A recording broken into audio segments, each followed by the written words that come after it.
Bonjour, Kinamaganene Ireland Indigenous, and welcome to today's reading lesson. Today's episode is about the support coach, My Castle, second read.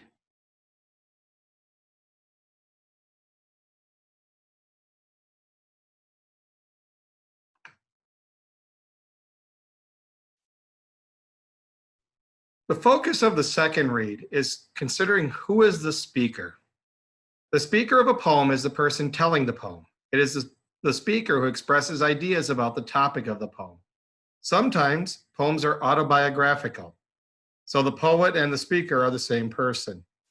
But often the speaker of the poem is separate from the poet.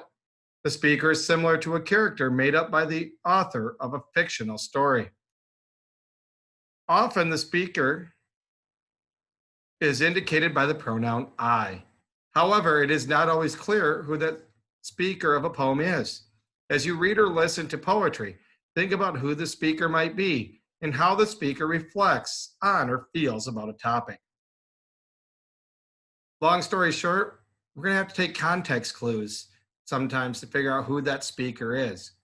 We know if it's first person, it's I, but who is I? It's not always clear. And that's one of the things as you develop as readers and have more and more experience with more and more different texts, you'll start to be able to draw on that knowledge to say, oh, well, this sounds like, so the character or speaker must be. So let's try it. Let's read these stanzas from the poem, Bed in Summer by Robert Louis Stevenson. In winter, I get up at night and dress by yellow candlelight. In summer, quite the other way, I have to go to bed by day. I have to go to bed and see the birds still hopping on the tree, or hear the grown-up people's feet still going past me in the street. Who is the speaker of this poem? When does he or she have to go to bed? Underline clues that tell you. Well, in winter I get up at night. Now, night doesn't necessarily have to be, here's a time on AM or PM.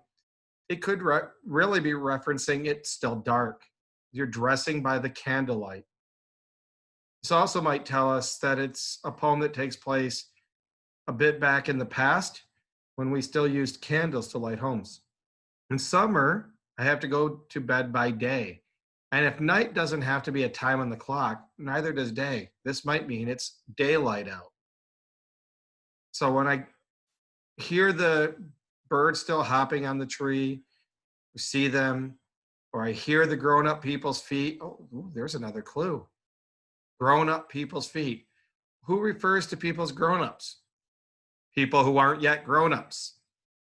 So immediately, my thoughts are that the speaker in this poem is a child. So as part of this lesson today, you're going to, again, read this My Castle another time, and the green boxes through here are going to ask the following style questions. The speaker in this part of the poem might be, and it'll give you a blank, who thinks the castle is, and then you fill that in. The speaker of lines 33 to 36 is blank. He or she thinks that blank. And in the end, the first speaker thinks his or her castle is, and he or she blank. So there's really going to be multiple answers per question. You can fill this out and return it to the school, either by our red drop box or our Wednesday deliveries, or you may use the Google form that'll be attached within the Google Classroom.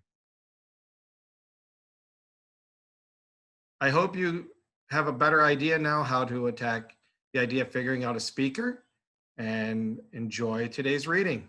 You may now return to the Google Classroom for any further instruction.